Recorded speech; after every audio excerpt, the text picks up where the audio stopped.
Another exciting Formula One weekend has passed and the drama continues. When we think back on the Hungarian Grand Prix, one thing stands out: the clash of opinions. Daniel Ricciardo has been vocal about being unhappy with Sergio Perez race's strategy. It just goes to show how intense and competitive the sport can be both on and off the track. Perez's Red Bull drive began with a strong first impression on his F1 comeback. After rejoining Red Bull's second team in the middle of the season, Ricciardo hopes to one day be Max Verstappen's teammate again. The Rebels admitted that one of the reasons they chose Ricciardo to replace nyck vries is that he is more interesting of an option for them to evaluate right now. The Hungarian Grand Prix was the first opportunity to see how Ricciardo and Perez would fare in such a high-stakes situation. Even though Ricciardo's race result was severely harmed by a first corner clash, he was not to blame, and finishing 13th was as good a start as Ricciardo could have hoped for. Red Bull has loaned Ricciardo to the alphatauri for the rest of the season after hiring him as the third driver for 2023. It contradicts Ricciardo's prior statements from when he decided to terminate his contract with McLaren early last year that he would only be interested in securing a competitive seat for his return to the grid with the black market team alphatauri is currently running. But ahead of the Hungarian Grand Prix, both Ricciardo and the Red Bull team boss Christian Horner admitted that Ricciardo's long-term goal with his comeback is to eventually take Perez's seat for Verstappen. Both and Perez are under contract for the upcoming season, and Horner has stated repeatedly that both will remain at Red Bull Racing in 2024.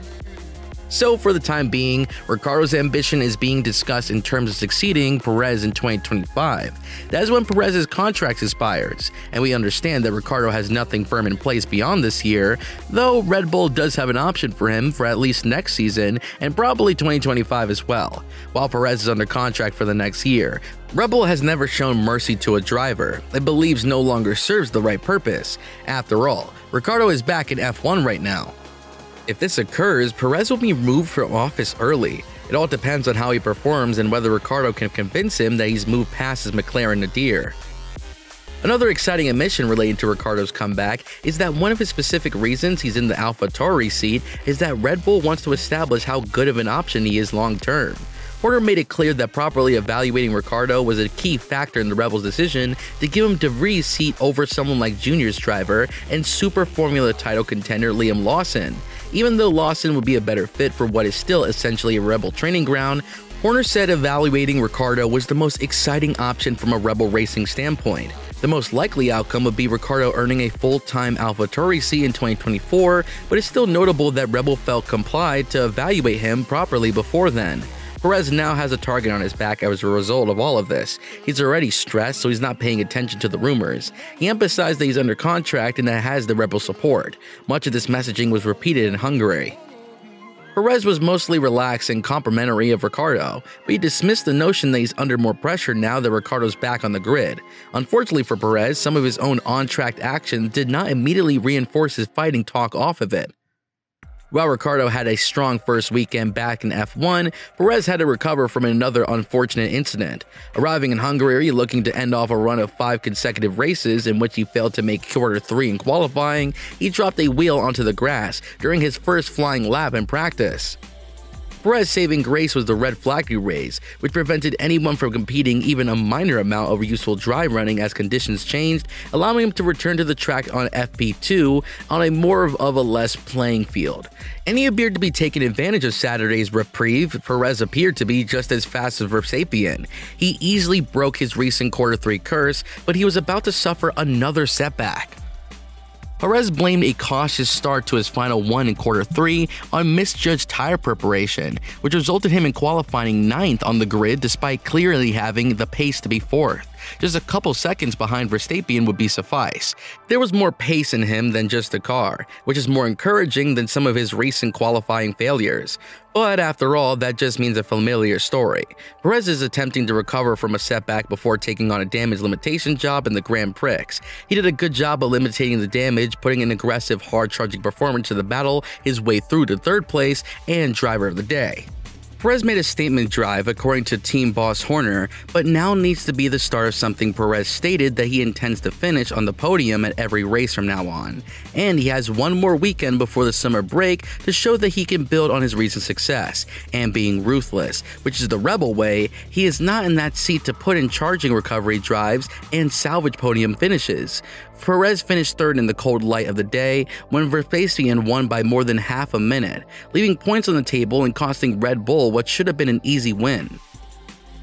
Ricciardo checked every box he could have hoped for at the same time, despite the fact that Ricciardo had no expectations for his first weekend back, but he did die with some tangible targets in general. One advantage is being close to the new teammate Yuki Tsunoda, whom Ricciardo recognizes as a good reference as informed of a driver familiar with this car. So qualifying in Q2, qualifying 13th, and beating Tsunoda on both days capped off his successful first weekend back on the job. Tsunoda, on the other hand, was using a slightly slower specification in front wing after damaging his upgraded one in practice. In any case, Ricciardo can only concentrate on himself, and he estimated he got close to 100%, maybe 98% in qualifying as he adjusted to his new car, given that his longest consecutive run of the laps in the car before the Grand Prix was about an 8-lap stint in practice. The race is always going to be a different challenge entirety. However, things become much more difficult when Ricciardo was helplessly punted into Esteban Ocon's outplane while braking for turn 1 by Zhou Guanyu. Ricciardo's outside shot of the points was ruined, and his race became a long test of session to familiarize himself with a car that he had escaped damage. He finished last in the first and second stints due to the first lap incident, but he lobbied for a shorter second stint to capitalize on clear air. As a result, he made his second pit stop on lap 29th and only after 11 laps on the hard tires. This gave Ricciardo the long stint of anyone's in the race, which means 40 laps on mediums, allowing him to pass Hülkenberg, Tsunoda, and Zhou when they made their second stops. He also managed to tie with some help from the pit wall along the way, and he was even let loose in the final 5 laps to try to catch Valtteri Bottas. He was 3.3 seconds slower than Bottas at the start of the final lap, but he had to back off for a blue flag to allow Lando Norris to pass, so he finished 6 seconds slower. He lamented the turn 1 collision after the checkered flag and said he felt that they have shown some pace when in the clear air. He thanked the team for his first weekend back. But Ricciardo always felt that the same of the basic outcomes of the weekend were largely irrelevant, and we both agree that there's something he's reconsidered, that Matt is a lot more than he used to be.